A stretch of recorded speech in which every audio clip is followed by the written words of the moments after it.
এবার মস্কো সহ রাশিয়ার বিভিন্ন অঞ্চলে ইউক্রেনের ভয়াবহ ড্রোন হামলা। আরো বিস্তারিত জানিয়ে দিব। এদিকে পূর্ব ইউক্রেনে আরো একটি শহর দখলে নেওয়ার দাবি রাশিয়ার। এবার ইউক্রেনের বিরুদ্ধে সেনাদের যুদ্ধ প্রস্তুতি দেখতে চেচনিয়ায় ঝটিকা সফরে পুতিন। এদিকে গাজার স্কুলে ফের ইসরায়েলের বিমান হামলা, নিহত অন্তত 12 জন। আরো জানিয়ে দিব। এবার জাতিসংঘের মানবাধিকার বিষয়ক বিশেষ দূত রিচার্ডকে নিষিদ্ধ করল তালেবান। এদিকে গাজায় যুদ্ধবিরতি নস্যাতে নেতানিয়াহু দাবি রিপোর্টে। এবার কমলা হ্যারিসই মার্কিন প্রেসিডেন্ট হবেন, দাবি বারাক ওবামার। এবং সর্বশেষে জানিয়ে দিব। এদিকে নিজের পতন ঠেকাতে যুদ্ধ চালিয়ে যেতে চান নেতানিয়াহু। শুনছিলেন সংবাদ শিরোনাম, এখন বিস্তারিত। তবে তার আগে অনুরোধ থাকবে এই ভিডিওতে একটি লাইক দিন এবং কমেন্টস করে জানিয়ে দিন আপনি কোন জেলা থেকে বা কোথায় থেকে আমাদের সাথে যুক্ত রয়েছেন। এবং সংবাদের সর্বশেষ গুরুত্বপূর্ণ আপডেট পেতে চ্যানেলটি সাবস্ক্রাইব করে আমাদের সঙ্গে থাকুন। এবার মস্কো সহ রাশিয়ার বিভিন্ন অঞ্চলে ইউক্রেনের ভয়াবহ ড্রোন হামলা। রাশিয়ায় বড় পরিসরে ড্রোন হামলা চালিয়েছে ইউক্রেন। আজ বুধবার এই হামলা চালানো হয় বলে জানান রুশ কর্মকর্তারা। রুশ কর্মকর্তারা বলেছেন, ক্রেমলিন থেকে প্রায় 38 কিলোমিটার দক্ষিণে 3টি ড্রোন ধ্বংস করা হয়েছে। এছাড়া ব্রায়ানস্ক অঞ্চলের সীমান্তে ধ্বংস করা হয়েছে 15টি ড্রোন। মস্কোর মেয়র সের্গেই সোবিয়ানিন বার্তা আদান প্রদানের অ্যাপ টেলিগ্রামে বলেন, 3টি ড্রোন ভূপাতিত করা হয়েছে। এগুলো রাজধানী মস্কোয় হামলার উদ্দেশ্যে পাঠানো হয়েছিল। মস্কো অঞ্চলের পোডোরস্ক শহরে এগুলো ভূপাতিত করা হয়। মস্কোর মেয়র আরো বলেন, প্রাথমিক তথ্য অনুযায়ী ড্রোনের ধ্বংসাবশেষ যেখানে পড়েছে সেখানে কোনো ক্ষয়ক্ষতি বা হতাহতের ঘটনা ঘটেনি। ব্রায়ানস্ক অঞ্চলের গভর্নর আলেকজান্ডার বোগোমোজ টেলিগ্রামে বলেন, রাশিয়ার দক্ষিণ পশ্চিম অঞ্চলের সীমান্তে ড্রোন হামলার ঘটনায় কোনো ক্ষয়ক্ষতি বা হতাহতের খবর পাওয়া যায়নি।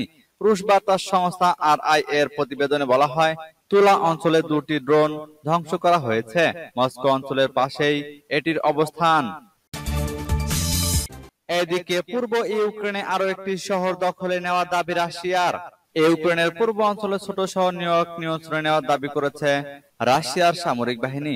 তারা বলেছে, ইউক্রেনের দনেৎস্ক অঞ্চলের জনবহুল এলাকাগুলোর দিকে এগিয়ে যাওয়ার অংশ হিসেবে এই শহর নিয়ন্ত্রণে নিয়েছে রুশ বাহিনী। তবে নিয়র্ক শহরটি হাতছাড়া হওয়ার খবর এখনো স্বীকার করেনি ইউক্রেনের সেনাবাহিনী। তবে বলেছে, রুশ বাহিনী এই শহরের কাছে এবং অন্যান্য এলাকায় হামলা চালিয়েছে।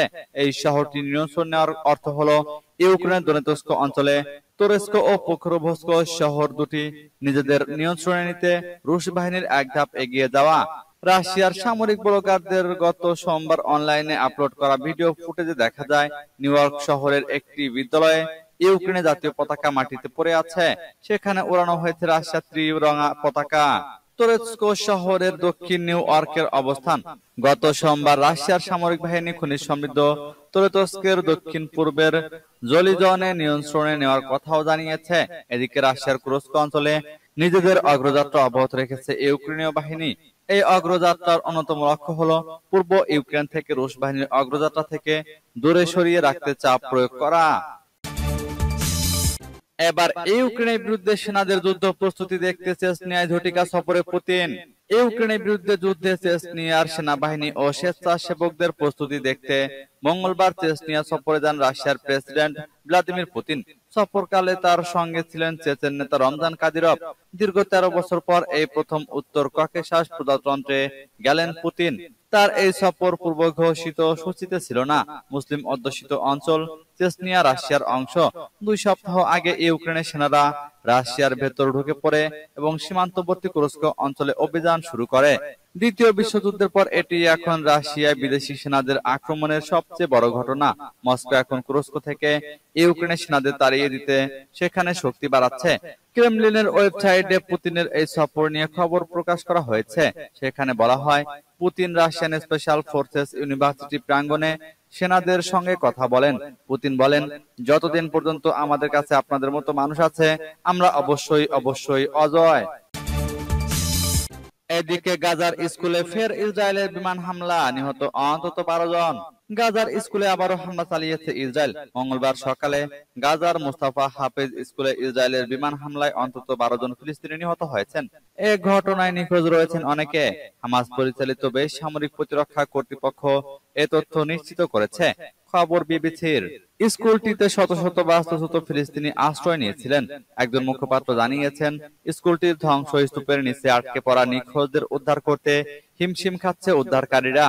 এদিকে ইসরায়েলের সেনাবাহিনী জানিয়েছে, তারা স্কুলের ভেতরে হামাস কমান্ডো ও কন্ট্রোল সেন্টারকে লক্ষ্য করে হামলা চালিয়েছে। বেসামরিকদের ক্ষয়ক্ষতি এড়াতে পদক্ষেপ নেওয়া হয়েছিল বলেও জানায় তারা। এর আগে সেনারা খান ইউনিস এলাকা থেকে 6 ইসরায়েলি জিম্মির মৃতদেহ উদ্ধার করার ঘোষণা দিয়েছিল। গত বছর 7 অক্টোবর ইসরায়েলে হামলার পর হামাস 251 জনকে জিম্মি করে গাজায় নিয়ে আসে। এই 6 জনও ছিলেন তাদের মধ্যে। এই হামলায় প্রায় 1200 ইসরায়েলি নিহত হয়েছিলেন। এবার জাতিসংঘের মানবাধিকার বিষয়ক বিশেষ দূত রিচার্ডকে নিষিদ্ধ করল তালেবান। আফগানিস্তানের মানবাধিক বিষয়ক জাতিসংঘের বিশেষ র্যাপোর্টিয়ার রিচার্ড বেনটকে নিষিদ্ধ করেছে ক্ষমতাসীন তালেবান। তাকে দেশটিতে প্রবেশ করতে দেওয়া হচ্ছে না। মঙ্গলবার একটি কূটনৈতিক সূত্রে বরাতে ফরাসি বার্তা সংস্থা এএফপি এই তথ্য জানিয়েছে। তালেবান সরকারের মুখপাত্র জাবিউল্লাহ মুজাহিদকে উদ্ধৃত করে দেশটির সংবাদ মাধ্যম টেলোনিউজ এ সংক্রান্ত খবর প্রকাশ করে। রিচার্ডকে আফগানিস্তানে ঢোকার অনুমতি না দেওয়ার বিষয়ে তালেবান সরকারের মুখপাত্র সংবাদ মাধ্যমটিকে বলেন, প্রচারণা ছড়ানোর জন্যই তাকে আফগানিস্তানে নিয়োগ দেওয়া হয়েছে। তিনি এমন মানুষ নন যে যার কথা তারা বিশ্বাস করতে পারেন। জাবিউল্লাহ মুজাহিদ অভিযোগ করেন, রিচার্ড তিলকে তাল বানিয়ে প্রচার করছেন। এ খবর প্রকাশের পর কূটনৈতিক সূত্র এএফপি কে বলেছে, আফগানিস্তানে আসতে চাইলে স্বাগত জানানো হবে না।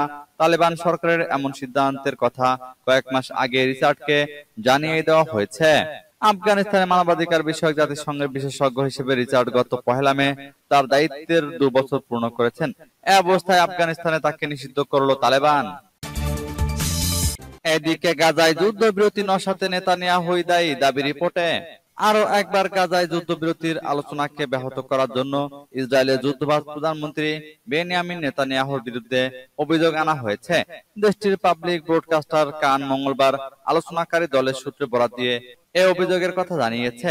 ইসরায়েলি গণমাধ্যমটি বলেছে, অভিযোগটি গাজায় ইসরায়েলি জিম্মিদের পরিবারের প্রতিনিধিদের সঙ্গে নেতানিয়াহুর সাম্প্রতিক বৈঠক সম্পর্কে মিডিয়ায় যে তথ্য ফাঁস হয়েছে তার সঙ্গে মিলে যায়।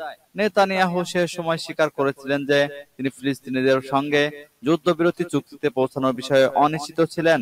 ইসরায়েলের আলোচনাকারী দলের সূত্রে বরাত দিয়ে ইসরায়েলি কর্তৃপক্ষ জানিয়েছে, নেতানিয়াহুর সাম্প্রতিক বিবৃতিগুলোর লক্ষ্য ছিল আলোচনাকে নাশকতা করা।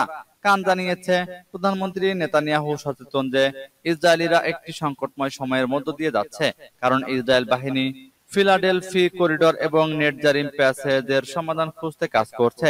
ইসরায়েলি সরকার এই বিষয়টিকে পরবর্তী বৈঠকের আগে উপস্থাপন করবে বলেও ঠিক করেছে, যেটি মধ্যস্থতাকারীদের সঙ্গে কায়রোতে অনুষ্ঠিত হবে, যদিও এ বৈঠকের তারিখ এখনো নির্ধারণ করা হয়নি। এবার কমলা হ্যারিস মার্কিন প্রেসিডেন্ট হবেন, দাবি বারাক ওবামার। যুক্তরাষ্ট্রের ডেমোক্র্যাট কনভেনশনের দ্বিতীয় দিনে প্রধান আকর্ষণ ছিলেন বারাক ওবামা। তার ভাষণে ওবামা এবং তার স্ত্রী মিশেল হ্যারিসের প্রতি পূর্ণ সমর্থন জানিয়েছেন এবং বলেছেন, কমলা হ্যারিসই আগামী মার্কিন প্রেসিডেন্ট হবেন। বারাক ওবামা তার ভাষণে বলেন, কমলা হ্যারিস নতুন কাজের জন্য প্রস্তুত। তিনি তার জীবনের বেশিরভাগ সময়ই সাধারণ মানুষের জন্য কাজ করেছেন। অ্যাটর্নি জেনারেল হিসেবে বড় ব্যাংক ও কলেজগুলির বিরুদ্ধে লড়াই করে তিনি কোটি কোটি ডলার সাধারণ মানুষের জন্য ফেরত আনতে সক্ষম হয়েছেন। যখন বাড়ি বন্দুক সংক্রান্ত সমস্যা দেখা দিয়েছিল, তখন তিনি আমার প্রশাসনকে উপযুক্ত ক্ষতিপূরণ নিশ্চিত করার জন্য নির্দেশ দেন। ওবামা আরো উল্লেখ করেন, যদি আমরা সবাই আগামী 77 দিন কঠোর পরিশ্রম করি, তাহলে আমরা কমলা হ্যারিসকে প্রেসিডেন্ট হিসেবে দেখতে পারবো। সাবেক প্রেসিডেন্ট বাইডেনের প্রশংসা করে ওবামা বলেন, আমাদের এমন নেতার প্রয়োজন যিনি আমেরিকাকে উন্নতির দিকে নিয়ে যাবেন। একসঙ্গে আমরা একটি নিরাপদ, ন্যায়ের ভিত্তিতে চলা, সমান অধিকার ও স্বাধীনতার প্রতি বিশ্বাসী দেশ গঠন করতে পারবো। এদিকে নিজের পতন ঠেকাতে যুদ্ধ চালিয়ে যেতে চান নেতানিয়াহু, দাবি রিপোর্টে। ইহুদিবাদী শাসক গোষ্ঠীর সাবেক প্রধানমন্ত্রী ইহুদ বারাক হামাস আন্দোলনের সঙ্গে একটি চুক্তিতে পৌঁছাতে ব্যর্থতার জন্য নেতানিয়াহুর চরমপন্থী মন্ত্রিসভাকে তীব্র ভাষায় আক্রমণ করেছেন এবং সেই সঙ্গে সতর্ক করেছেন যে নেতানিয়াহু ইসরায়েলকে একটি আঞ্চলিক যুদ্ধের দিকে টেনে নিয়ে যাচ্ছে। পার্স টুডে এবং আল জাজিরা নেটওয়ার্কের উদ্ধৃতি অনুসারে গাজায় যুদ্ধবিরতি প্রতিষ্ঠা এবং বন্দি বিনিময়ের জন্য হামাস আন্দোলনের সাথে একটি চুক্তিতে পৌঁছানোর জন্য ইহুদিবাদী কর্তৃপক্ষের মধ্যে মতপার্থক্য অনেক বেড়ে গেছে। নেতানিয়াহুর কঠোরপন্থী সরকার কঠোরভাবে যে কোন চুক্তির বিরোধিতা করছে এবং অন্যদিকে নেতানিয়াহুর বিরোধীরা বন্দি বিনিময়ের জন্য একটি চুক্তিতে পৌঁছানোর জন্য সরকারের উপর চাপ সৃষ্টি করছে। নেতানিয়াহুর বিরুদ্ধে তার সর্বশেষ অবস্থানে ইহুদ বারাক হামাসের সঙ্গে একটি চুক্তির পৌঁছাতে তার অক্ষমতা এবং চুক্তির পথে বাধা সৃষ্টি করতে নেতানিয়াহুর চরমপন্থী মন্ত্রিসভার নানা প্রচেষ্টার সমালোচনা করে বলেছেন, নেতানিয়াহু ইসরায়েলকে একটি আঞ্চলিক যুদ্ধের দিকে টেনে নিয়ে যাচ্ছেন। একই সঙ্গে তিনি বলেন যে নেতানিয়াহু গাজায় আমাদের বন্দীদের মৃত্যুদণ্ড দিচ্ছেন। বারাক আরো বলেন, দক্ষিণ গাজার ফিলাডেলফিয়া করিডোর নিয়ন্ত্রণে নেতানিয়াহুর জেদ ইসরায়েলের জন্য কোনো রাজনৈতিক সুবিধা নেই। এদিকে ইসরায়েলি প্রধানমন্ত্রীর কার্যালয় এর আগে একটি বিবৃতি জারি করে বলেছিল, তেল আবিব গাজা এবং মিশরের সীমান্তে ফিলাডেলফিয়া করিডোর নিয়ন্ত্রণ করতে চায়, কারণ এটি সন্ত্রাসী গোষ্ঠীর পুনরায় অস্ত্র যোগানে বাধা সৃষ্টি করতে পারবে।